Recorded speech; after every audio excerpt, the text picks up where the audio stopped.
Good morning, student. Hope you all are safe. Class 10th, I know you all are excited for your new session. Today I'll start the first chapter, The Revolt of 1857 in History section, which is also known as the First War of Independence, or you can say the Indian Rebellion of 1857. Indian rebellion of 1857 को Indian mutiny भी कहा जाता है.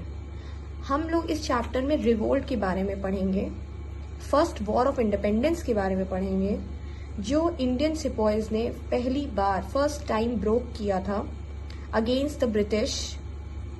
First struggle है ये independence के लिए, for the seek of independence. तो Indian rebellion of 1857 is also called the Indian mutiny, क्योंकि ये सिपॉय ने, इंडियन सोल्जर्स ने मिलकर ये वॉर ब्रोक किया था. India's first war of independence इसको कहते हैं, और India's first struggle for independence भी आप कह सकते हो. सेकेंड, ये रिबेलियन मतलब बदला, ये 10 मई 1857 को स्टार्ट हुआ in the form of a mutiny of soldiers. Company की आर्मी थी, ईस्ट इंडिया कंपनी के लिए काम करती थी. In the town of Meerut में ये स्टार्ट हुआ 40 miles north east of Delhi. तो मेरठ में 10 मई 1857 को ये वॉर फर्स्ट टाइम ब्रोक हुआ. Third point, children you can note down this notes, copy it down. Okay, between 1756 and 1856 ये 12 माइनर रिवोल्ट्स, कंपनी के रूल, ईस्ट इंडिया कंपनी यहाँ पे बात हो रही है, तो ईस्ट इंडिया कंपनी के खिलाफ 12 छोटे छोटे रिवोल्ट्स इतने पीरियड के अंदर लड़े गए. मूवमेंट स्टार्ट किया सिपॉय ने, और वो धीरे धीरे पूरे all over India, different religion, different caste, creed, religions, सब जगह फैलता गया. This war firstly started by the Indian sepoy, जिसका नाम अभी मैं आपको बताऊंगी, मंगल पांडे. मंगल पांडे ने सबसे पहले ये वॉर ब्रोक किया था, उसके बाद सारे सोल्जर्स ने उनका साथ दिया. But later it spread in most of the parts of the India, जैसे Delhi, Meerut, Lucknow. This war broke between the East India Company and some Indian sepoy. East India Company जो जिसके आधार पे ब्रिटिश रूल कर रही थी इंडिया में, और सारे इंडियन जितने सिपॉय हैं उनके बीच में ये वॉर हुआ था. ईस्ट इंडिया कंपनी वॉर ये जीत गई थी, क्योंकि ये पहली बार था. They were not well planned, they were not well trained, lack of leadership की प्रॉब्लम थी, इसीलिए Indian sepoys lost this war. तो east India Company won this war as most of the Indians of princely states help East India Company against Indian sepoys. Yes, very important point. बहुत सारे princely states, क्योंकि हुआ क्या था, राजा महाराजा जो हैं, और किसी भी लालच में, अपनी गद्दी के लालच में, अपनी पोस्ट के लालच में, इंडियंस ने ही ईस्ट इंडिया कंपनी का साथ दिया था, हेल्प किया था. और इसीलिए इस वजह से म्यूटिनी नहीं थी, यूनिटी नहीं थी. इंडियन सिपॉयज हार गए इस वॉर को. और भी रीजंस हैं, लैक ऑफ लीडरशिप है, लैक ऑफ कोऑर्डिनेशन है, लैक ऑफ रिसोर्सेस हैं, लैक ऑफ ट्रेनिंग है, बहुत सारे और भी फैक्टर्स हैं जिसकी वजह से ये रिवोल्ट लॉस्ट हो गए थे बाय इंडियन सिपॉयज. नाउ, ये वॉर हुआ क्यों था, ऐसा क्या हुआ कि ये वॉर रिवोल्ट ब्रोक हुआ. तो फर्स्ट है पॉलिटिकल कॉज.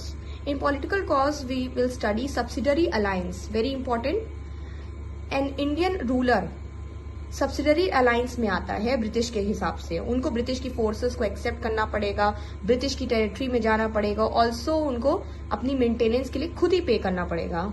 रूलर को एक्सेप्ट करना है ब्रिटिश पीपल इन स्टेट, ठीक है, ब्रिटिश के लोग यहाँ पे रहेंगे. Such a ruler would not form any alliance. बिना किसी दूसरी पावर को वो रूलर ज्वाइन नहीं कर सकता, ठीक है. वो इनकी पावर के, ब्रिटिश पावर के खिलाफ भी लड़ नहीं सकता without the permission of the British. किसी पावर को ज्वाइन नहीं कर सकता, किसी दूसरी आर्मी को. रूलर यहाँ पे अपने यूरोपियंस को भी एम्प्लॉय नहीं कर सकता ब्रिटिश के अलावा, और अगर वो ऐसा करता है तो उसको डिसमिस कर दिया जाएगा. इन केस अगर लड़ाई होती है of a conflict with any other state, British decide करेगी कि उसको क्या करना है, उसको सोल्यूशन एक्सेप्ट करना है कि नहीं करना है, British will decide. Then ruler यहाँ पे ईस्ट इंडिया कंपनी के लिए काम करेगा. ईस्ट इंडिया कंपनी का रूलर है तो ईस्ट इंडिया कंपनी ही पावर है इंडिया की. इन रिटर्न रूलर सारी कंडीशंस को एक्सेप्ट करेगा. Company undertook the protect the state from external danger. अगर बाहर की कंट्री कोई लड़ाई करती है, इंडिया में अटैक करती है, इंटरनल डिसऑर्डर, कंपनी उस पूरा अंडरटेकिंग कर रिस्पॉन्सिबल होती है उस पूरे इंडिया को गवर्न करने के लिए. If the Indian rulers failed, ठीक है, to make the payment required by alliance. अब सब्सिडरी अलायंस में जो उनको पेमेंट करनी है उसको अगर इंडियन रूलर नहीं करती है, then part of the territory was to be taken away as a penalty. उनका हिस्सा ले लिया जाएगा रूलर से. हैदराबाद, ग्वालियर, इंदौर, जयपुर, ये सब ब्रिटिश के कंट्रोल में धीरे धीरे इस तरह आ गए, क्योंकि वो पे नहीं कर पाए होंगे, तो धीरे धीरे वो हिस्सा सब ब्रिटिश के कंट्रोल में चला गया.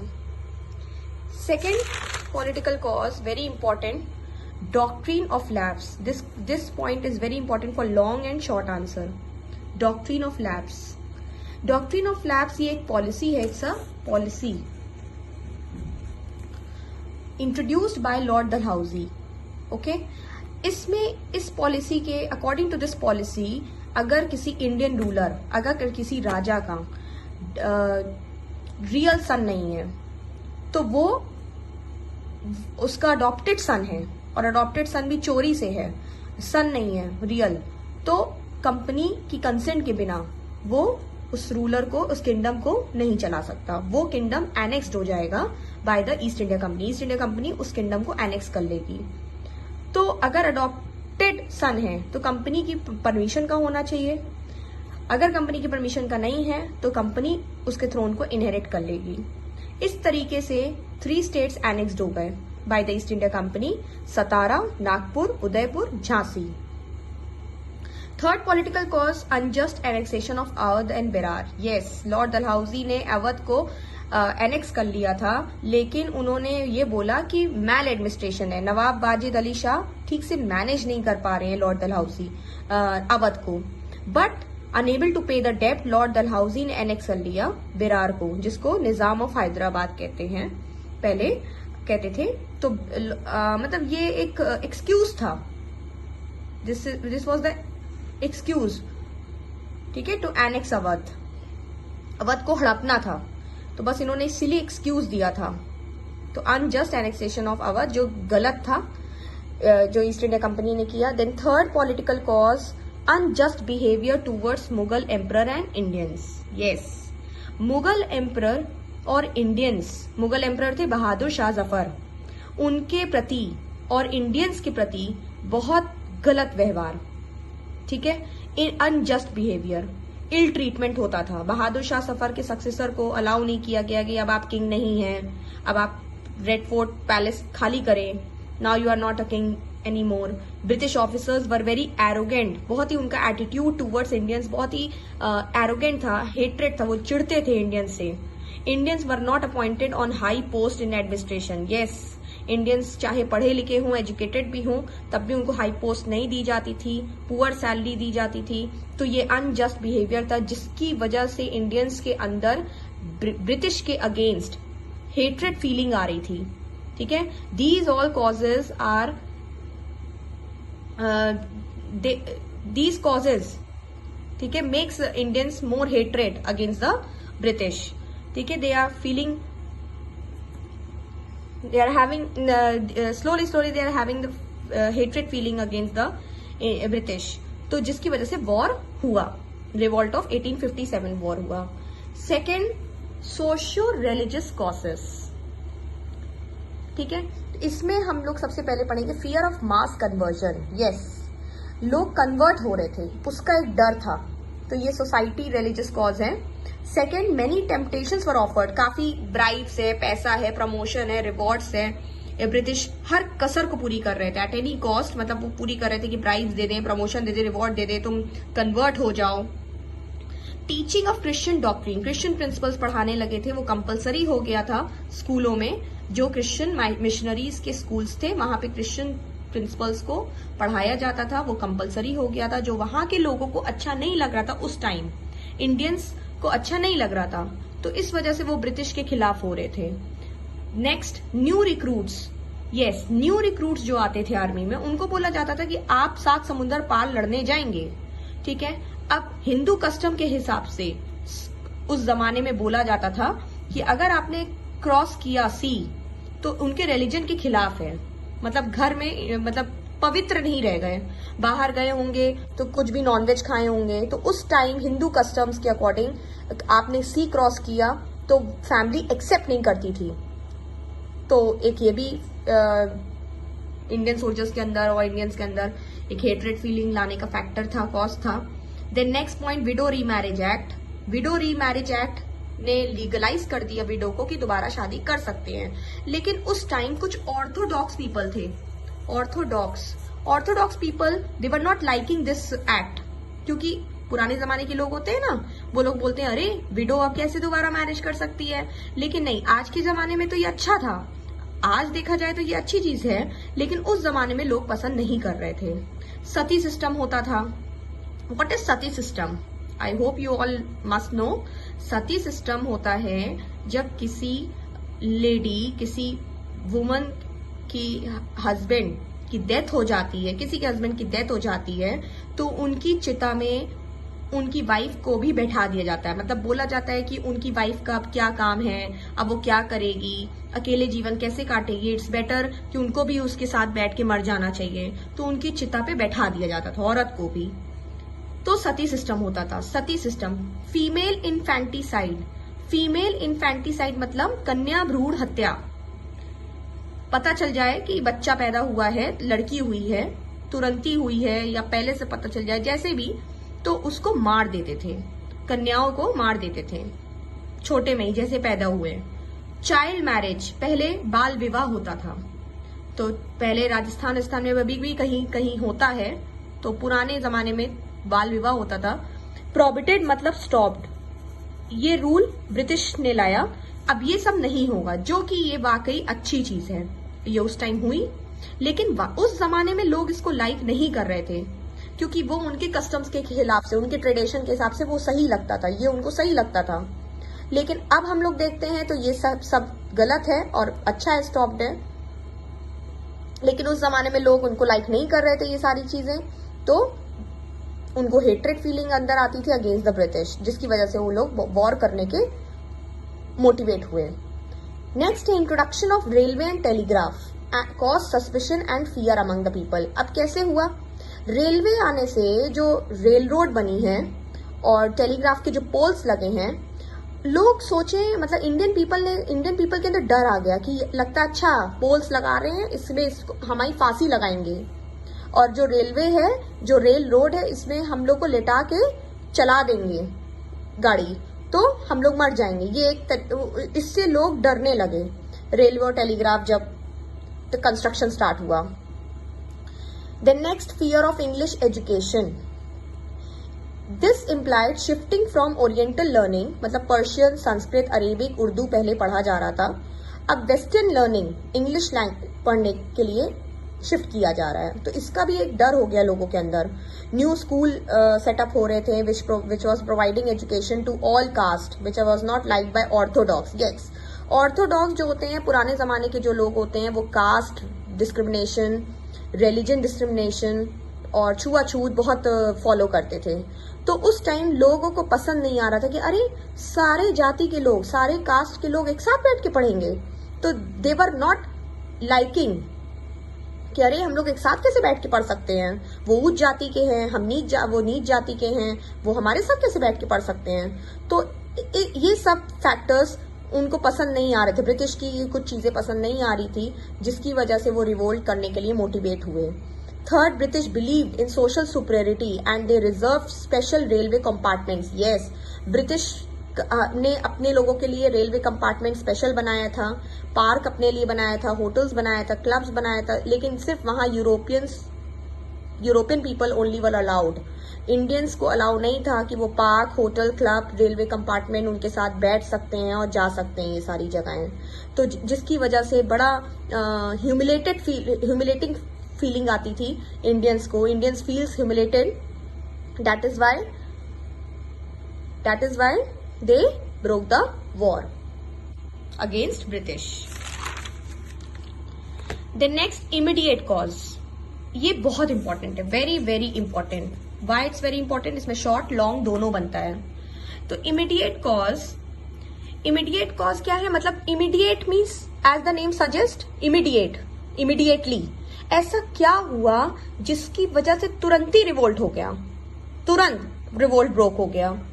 तो व्हाट वाज हैपेंड एक्चुअली, हुआ क्या कि इंट्रोडक्शन हुआ इनफील्ड राइफल का। इनफील्ड राइफल में क्या होता है कि जिसमें कार्टेजेस जब सिपॉइज लगाएंगे तो उसकी जो रैपर उसको तीत से कट करना पड़ेगा। तो जब रैपर कट करेंगे तभी वो कार्टेज को लोड करेंगे। तो जब रैपर कट करेंगे, वो रैपर बीफ और पोक से बना हुआ है।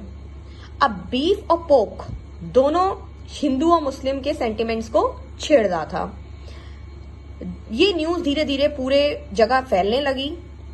तभी एक ब्राह्मण सिपाही, ब्राह्मण सोल्जर मंगल पांडे ने अगेंस्ट खड़े हुए। उन्होंने बोला कि हम ये कार्टेज छुएंगे नहीं, हम ग्रीस नहीं करेंगे, हम नहीं करेंगे, ये छुएंगे, तो इसको तीत में मैं नहीं लगाऊंगा। क्योंकि वो ब्राह्मण था, वो बीफ और पोक नहीं लगा सकता था मुंह में। तभी उसने गुस्से में 2 ब्रिटिश ऑफिसर को, जब वो कंपेल किया कि मैं राइफल नहीं यूज कर सकता because of this religious sentiment, because of this religious issue, तो ultimately he killed 2 British officer at Barrackpore. Barrackpore में ये चीज हुआ था, तो बैरकपुर में ही उसने तुरंत ही 2 ब्रिटिश ऑफिसर को मार दिया। तभी Mangal Pandey was arrested and hanged immediately. However message spread हुआ, तभी एक तरीके से प्रोबेबल टिगर, मतलब पूरी जगह एक तनाव सब फैल गया और ब्रिटिश ने फेस किया पहली बार, फर्स्ट टाइम, ये इंडियन सिपाही की जो म्यूटिनी थी, म्यूटिनी मीन्स इंडियन सिपाही की जो सोल्जर्स की म्यूटिनी थी, इंडियन म्यूटिनी को अगेंस्ट देखा, अपने ब्रिटिश के खिलाफ देखा।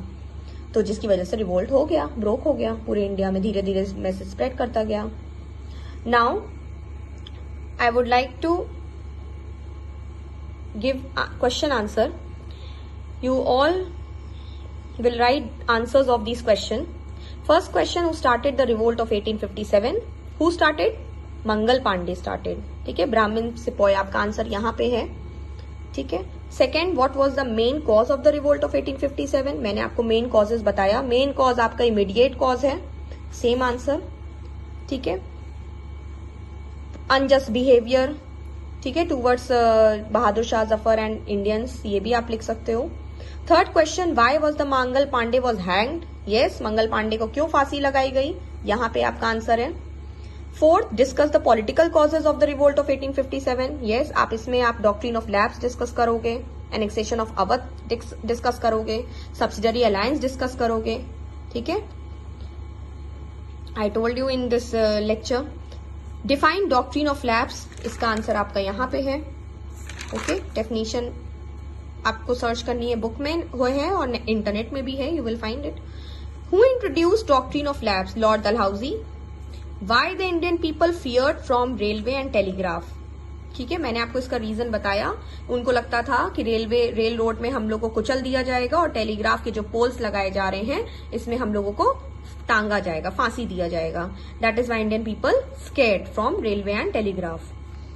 Next question, why was the revolt of 1857 called the first war of independence? I told you in starting कि क्यों first war of independence बोला जाता है, क्योंकि ये पहली बार स्ट्रगल हुआ था इंडिपेंडेंस के लिए बाय इंडियन सिपाहीज. Then what was the grease cartridge incident? ये ग्रीस कार्टेज का इंसिडेंट यहाँ पे मैंने आपको बताया कि उसका जो कवर था वो बीफ और पोक से बना है. ठीक है. This was against the religious sentiment of both the Hindus and Muslims. तो ये ग्रीस कार्टेज का इंसिडेंट था. दैट इज वाई इसको इमीडिएट कॉज बोला जाता है, क्योंकि after the introduction of Enfield rifle immediately revolt of 1857 broke when Mangal Pandey was compelled to use the rifle. Next, explain subsidiary alliance with the help of example. Here is the answer. Here the answer is subsidiary alliance.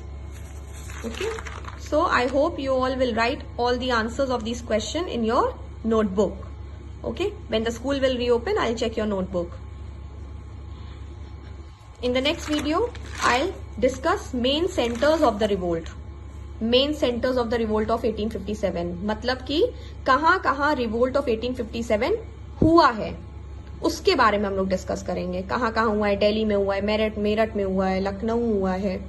तो अब उन centres के बारे में हम लोग पढ़ेंगे. Then after that we will discuss the reasons for the failure of revolt of 1857. Okay. Good morning, students. In the previous video we have discussed the revolt of 1857. What was it? Why was it happened? Causes, then military causes, doctrine of lapse, political causes, socio-religious causes, fear of English education, and immediate causes of the revolt of 1857. Now after this, today next topic is the main centers of the revolt. The main centers of the revolt means कहाँ revolt हुआ था. First of all, Meerut. Meerut was the place जहाँ से first day revolt broke हुआ था. That is on the May 1857. जहाँ पे 85 out of 90 सिपोइज 85 सिपोइज को 10 years की जेल हो गई थी for refusing to use the cartridge. I told you students, immediate cause of the cartridge, immediate cause of the revolt of 1857 यही था कि कार्टेज यूज नहीं करना चाहते थे वो, क्योंकि उसका कार्टेज का cover made of beef and pork से था. तो this was against the religious sentiments, both the Hindus and Muslims. So Mangal Pandey was the first soldier who shot dead, who was refused to use the rifle. तो along with him, उसके साथ और भी सिपोइज थे जो मना कर रहे थे. उनको 10 years की इम्प्रिजोनमेंट हो गई. ओके, उनका यूनिफॉर्म तुरंत उतार लिया गया, उनको ह्यूमिलेट किया गया, बेइज्जत किया गया. एंड इस तरीके से जो होता है गुस्सा, वो बाकी के सोल्जर्स के अंदर आया मई 10 तक, जब सिपोइज ने ऑफिसर्स को किल करना चालू कर दिया, जेल के अंदर फेलोज को भी किल करना चालू कर दिया और जेल से भाग निकले और दिल्ली की तरफ मार्च करते हुए गए. Then Delhi, the next is Delhi. तो दिल्ली, मेरठ से बदले की भावना दिल्ली तक पहुंची on the next day May 11. तो 9th मई को ये सब हुआ, 10th मई को वो लोग भागे और 11th मई को they reached Delhi. Defeated the small garrison station there. छोटे छोटे जो पुलिस बूथ रहती वहां पे वो सब मारने लगे. Rebels then asked the aged Mughal emperor Bahadur Shah Zafar को लीड करने के लिए बोले. आफ्टर कंसिडरेबल हेजिटेशन उन्होंने अग्री किया. किसी तरह तो वो ना चाहते हुए अग्री करते हैं, but this was the last opportunity.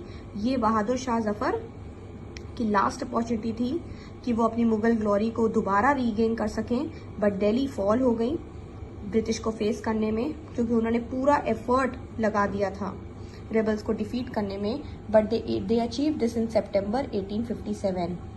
Now you can see the map of India. These are the main centres of the revolt of 1857. Lucknow, Kanpur, Allahabad, Banaras, Meerut, Gwalior. Okay, यहाँ पे सबसे ज्यादा रिवोल्ट का असर दिखा.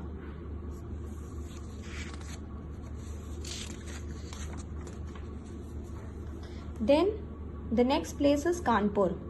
Kanpur was led by Nana Sahib. Nana Sahib was adopted son of Peshwa Bajirao II, okay, who had been denied the throne. Okay, because of the policy of the doctrine of labs. Doctrine of labs मैंने आपको बताया था इन द प्रीवियस लेक्चर कि doctrine of labs कहता है कि अगर real सन नहीं है तो अडॉप्टेड सन से भी ले लिया जाएगा वो किंगडम, एनेक्स कर लेगी ईस्ट इंडिया कंपनी. तो नाना साहेब अडॉप्टेड सन थे.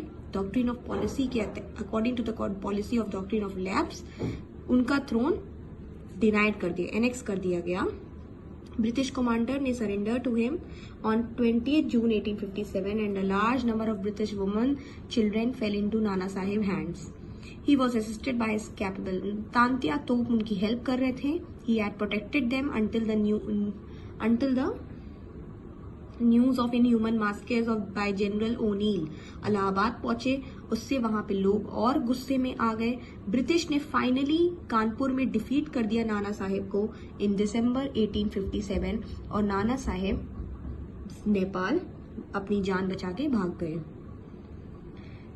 Then it was the first time when almost all Indians unlikely of the religion, मतलब कि ये पहली बार था बिना किसी जात पात, बिना किसी धर्म के भेदभाव से फर्स्ट टाइम सारे इंडियंस ब्रिटिश के अगेंस्ट खड़े हुए। ठीक है, this was the first time ये देखा गया। ग्वालियर में फिर देखा गया, अवध में देखा गया, देन लखनऊ में क्या हुआ? लखनऊ में ये जो अपराइजिंग थी, जो रिवोल्ट था, वो प्लान था कंप्लीटली, और बेगम हजरत महल ऑफ अवध ने सक्सेसफुली प्लान किया था। सर हेनरी लॉरेंस को वहां पे मार गिराया गया। रिवोल्ट टिल मार्च 21, 1858 तक चला, जब तक रेबल सोल्जर्स फाइनली डिफीट नहीं हो गए। तो मतलब लखनऊ में सक्सेसफुल रहा ये revolt. Then the next is Banaras and Allahabad. यहाँ पे म्यूटिनी पहुंच गई, म्यूटिनी की न्यूज यहाँ तक पहुंच गई, तो यहाँ के भी लोग बहुत गुस्सा हुए, और यहाँ पे भी ब्रिटिश के अगेंस्ट रिवोल्ट हुआ, and they killed many of the English soldiers. However victory was short lived, थोड़े समय के लिए ही थी victory. General O'Neill put down the rebel, general O'Neill ने हार मान ली, और entire population of soldiers and their families के सामने। देन Bihar was led by Kunwar Singh. अब कुंवर सिंह यहाँ बिहार को देख रहे थे, तो he resented the British for annexing small principality. He not only held the rebels, इन्होंने थोड़ा सा साथ दिया उनका, और उन्होंने सब रिबल्स रीवा, बांदा, कल्पी, यहाँ पे भी इन्होंने साथ दिया। इन्होंने नाना साहिब को भी हेल्प किया। अनफॉर्चुनेटली इनको मार गिराया गया। His brother took over but lost and fled. इनके ब्रदर को भी पकड़ लिया गया था, बट वो भाग गए, निकला। झांसी एंड ग्वालियर, सभी को पता है रानी ऑफ झांसी लक्ष्मीबाई है। इनको भी बोला गया कि वो लीड करें, ठीक है। तो वो she was with very great courage, वो बहुत ही हिम्मती थी, बहुत ही बहादुर थी। उन्होंने अपनी फोर्सेस को नाना साहिब के साथ, तांत्या तोप के साथ और बहादुर शाह जफर के साथ अपनी फोर्सेस को कंबाइन किया, और वो उनका ये था कि वो मिट्टी के लिए, मतलब धरती के लिए, इंडिया के लिए वो मर मिटेंगी, लेकिन मरते मरते वो लड़ाई करेंगी, और लड़ाई करते करते ही वो मरी। तो but died in battle on June 18, 1858।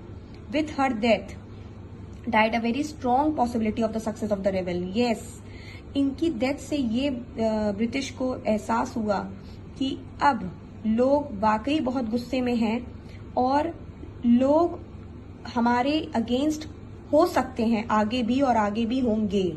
अभी तक ब्रिटिश को विश्वास नहीं हो रहा था।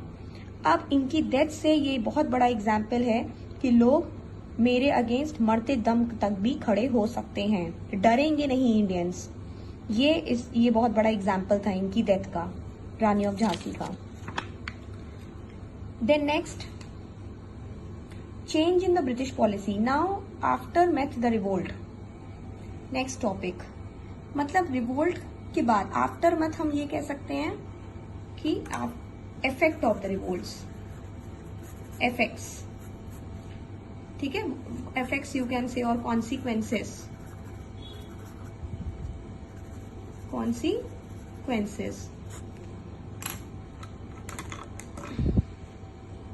तो कॉन्सिक्वेंसेस ऑफ द रिवोल्ट, क्या परिणाम निकला है रिवोल्ट का? तो first end of the company rule, east India company का जो रूल था वो टोटली खत्म हो गया, और अब पार्लियामेंट सिस्टम चलेगा, ठीक है। पार्लियामेंट अपॉइंट हुई, सेक्रेटरी ऑफ स्टेट अपॉइंट हुआ, 15 काउंसिल मेंबर्स बने, ठीक है। Lord Canning first viceroy of India बने under the British crown system चलेगा।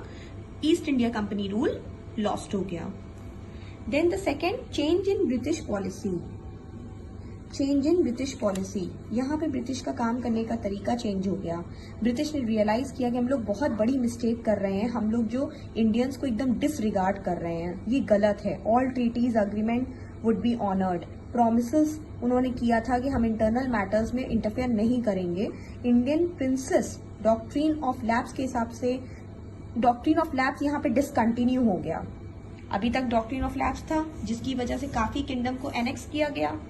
अब ये डिसकंटिन्यू हो गया, क्योंकि बहुत सारे राजकुमार और बहुत सारे अडॉप्टेड सन जो किंग के हैं, वो सब इनके अगेंस्ट खड़े हो रहे थे। तो those Prince who had supported the British awarded greatly, और जो राजकुमारों ने ब्रिटिश को सपोर्ट किया उनको अवार्ड किया गया, मतलब उनको सराहाया गया। तो यहाँ पे ब्रिटिश का काम करने का तरीका चेंज हो रहा है, क्योंकि ब्रिटिश अब समझ गए हैं कि लोग हमारे अगेंस्ट हो गए हैं। Reorganisation of the army, reorganisation of the army. यहाँ पे नवंबर 1 1858 को queen Victoria, the queen of England, publicly यहाँ पे बहुत सारे प्रोमिसेस रखती हैं कि गवर्न करेंगे इंडिया को, इंडिया के इंटरनल मैटर्स में इंटरफेयर नहीं करेंगे, एक्सप्लॉयटेशन ऑफ इंडिया एकदम खत्म हो जाएगा, इंडियंस को भी इलेक्ट करने का मौका मिलेगा, लेजिस्लेटिव काउंसिल में उनको भी रिप्रेजेंटेशन मिलेगा, और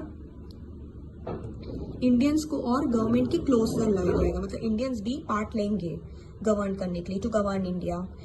इनकी गुड इंटेंशंस थी, बट क्वींस के प्रोमिसेस कहा जाता है कि पूरा फॉल्स हो गया। ये सिर्फ बोलने के लिए था, कभी ट्रू में नहीं हुआ, कभी और कोई था भी नहीं कि जो इनके मेथड्स को, इनके प्रोमिसेस को कोई चेक कर सके। अल्टीमेटली वही थी जो क्वीन थी, और इंडिया को गवर्न करने की पूरी रिस्पॉन्सिबिलिटी उनके ऊपर थी। तो there was nobody to check their methods used to govern the country. कौन चेक करेगा जब यही गलत है? तो कोई किसी की हिम्मत ही नहीं है कि उनको कुछ बोल सके। तो यहाँ पे आर्मी का भी रीऑर्गेनाइजेशन हुआ। इंडियन सोल्जर्स बहुत ही पुअर थे, इसकी वजह से सक्सेस नहीं मिल पाई। तो यहाँ पे ब्रिटिश सोल्जर्स को रिक्रूट किया गया। They decided to recruit more British soldiers as Indian soldiers were not trained well. All artillery and important weapons रखे गए, but under the control of British soldiers. Indian soldiers के हाथ में नहीं था। तो यहाँ पे आर्मी फिर से रीऑर्गेनाइज हुई, क्योंकि इंडियन सोल्जर्स ब्रिटिश के अगेंस्ट हो गए, तो ब्रिटिश सोल्जर्स को लाया गया। Now the reason, next topic is the reason for the failure of the rebellion. Rebellion means revolt. क्यों ये रिवोल्ट फेल हुआ? I already told in this lecture that, मैंने आपको प्रीवियस लेक्चर में भी बताया था कि रिवोल्ट का फेलियर होने का कॉज था कि poorly paid semi skilled soldiers थे। ठीक है, ब्रिटिश के नेशन वेल फंडेड थे, वेल प्लान थे। ठीक है, यहाँ पे no willingness to lead the uprising, यहाँ पे जबरदस्ती लीड किया जा रहा था, कोई विलिंगनेस नहीं थी। लैक, हम ये कह सकते हैं कि there was a lack of coordination, lack of planning, lack of resources, lack of skilled soldiers। ठीक है, ये सबसे इंडिया मात खा रहा था, तो जिसकी वजह से रिवोल्ट फेल्ड हो गए। Because British nation was well funded power, well planned, ठीक है, but they were not well planned. Indian soldiers were not well planned, poorly executed, coordination नहीं था, no willingness to lead the uprising, lack of resources, lack of weapons, you can say. Okay, now this ended the chapter. Now here for you all assignment. You need to give answers of these questions. First question, who coined the name Sepoy Mutiny? किसने ये नाम दिया है? Mutiny, Sepoy Mutiny. Second, what was the immediate reason for the revolt of 1857? Enfield rifle वाला. Third, discuss the center of the revolt. Centers of the revolt: Meerut, Awadh, Banaras, Allahabad, Jhansi, Gwalior. अभी हम लोग ने सब डिस्कस किया। What were the causes of the revolt of 1857? I told in this lecture. Why the revolt failed? I told in this lecture. Lack of coordination, lack of planning, lack of skilled soldiers, lack of resources, lack of weapons. Why the revolt failed? Discuss the heroes of the battle. Heroes यहाँ पे आते हैं बहादुर शाह जफर, रानी लक्ष्मीबाई, नाना साहेब, मंगल पांडे। ठीक है, इनके बारे में बताना है। Why is the revolt of 1857 important in Indian history? Yes, बहुत इंपॉर्टेंट है। ये पहला रिवोल्ट था, this was the first revolt. ठीक है, और ये रिवोल्ट ही एक अलार्म था ब्रिटिश के लिए, कि अलार्म ब्रिटिश समझ चुकी थी, और समझाना जरूरी भी था ब्रिटिश को कि अब इंडियंस अगेंस्ट हैं ब्रिटिश के खिलाफ, और अब इंडियंस के अंदर भी हिम्मत है, वो रिवोल्ट आगे भी करेंगे। तो this was very important to realise British that we all are against India, British. और आगे भी और जंग होगी, लड़ाई होगी, क्योंकि फिर इससे चेंजेस आया। इससे चेंजेस क्या आया, आर्मी सोल्जर्स चेंज हुए, और फिर क्या चेंज आया, चेंजेस ये आए कि ये लेजिस्लेटिव काउंसिल में भी इंडियंस को मौका मिलेगा रिप्रेजेंट करने को, तो कुछ चेंजेस हुए। What were the promises made by the queen Victoria, जो कि सारे फॉल्स हो गए थे। इसमें आपको ये सब लिखना है। Now children, project work, yes, you need to make a project for class 10th। इसमें मैंने आप लोग के लिए सारी डिटेल्स मेंशन करी है। फर्स्ट पेज में आपको अपना नाम, your name, class, subject, your roll number mention करना है। अभी रोल नंबर नहीं होगा तो कोई बात नहीं, आप खाली रखोगे। Second, acknowledgement. Third, index. Fourth page पे इंट्रोडक्शन, कि आप कौन सा प्रोजेक्ट बना रहे हो, किस सब्जेक्ट का बना रहे हो, मतलब हिस्ट्री के बारे में आपको बताना है, रिवोल्ट के बारे में कि आप क्या लिखने वाले हो। Then fifth page, revolt of 1857, introduction देना है। Causes of the revolt, military, social, political, religious. जरूरी नहीं है कि आप नोट्स वाले लिखो, बुक से भी नहीं लिखना है, आपको इंटरनेट ब्राउज करना है। आप नेट पे देखो, गूगल करो और अपने से बना के इसमें पॉइंट्स लिखने हैं कॉजेस में। Heroes of the battle, Rani Lakshmibai, Nana Sahib, Mangal Pandey, Bahadur Shah Zafar, सारे heroes 1, 2, 3, 4 and paste their pictures as well. मतलब आप अगर एक तरफ राइट साइड रानी लक्ष्मीबाई के बारे में बता रहे हो तो टॉप पे लिखो रानी लक्ष्मीबाई, और लेफ्ट साइड जो ब्लैंक साइड है फाइल का, उनकी फोटो उनके सामने आपको लगानी है। तो रानी लक्ष्मीबाई, नाना साहेब, मंगल पांडे, बहादुर शाह जफर के बारे में और इनके काम के बारे में, इन्होंने क्या रिवोल्ट में पार्ट लिया है, कैसे इनकी डेथ हो गई, एक page, 1 page is sufficient. 1 page में आपको इनकी फोटो लेफ्ट साइड लगानी है और इनके बारे में लिखना है with heading. Main centres of the revolt, ठीक है, main centres Delhi, Kanpur, Meerut, Bihar, 1 by 1 आपको लिखने हैं। हेडिंग्स भी आप ब्लैक स्केच पेन यूज करोगे और सब हेडिंग्स में भी आप ब्लैक स्केच पेन यूज करोगे। ब्लैक एंड ब्लू पेन ही यूज होगी only you all will use only black and blue colour. Causes of failure and then conclusion. Conclusion में ये हुआ, कंक्लूजन में आप इफेक्ट्स बताओगे, आप कॉन्सिक्वेंसेस बताओगे रिवोल्ट का, ठीक है, जैसे end of company rule, queen proclamation, reorganisation of army, ये सब बताओगे। Then last, bibliography. I'll also mention the link. You all will watch that link for the project reference. ठीक है, तो प्रोजेक्ट के लिए मैंने आप लोग को एक लिंक भी मैं आपको मेंशन करूंगी, आप उसको यूट्यूब में देखना, बहुत अच्छा प्रोजेक्ट बन पाएगा उसकी हेल्प से। आप लोग रेफर करना उस लिंक को for the project making. Okay, thank you.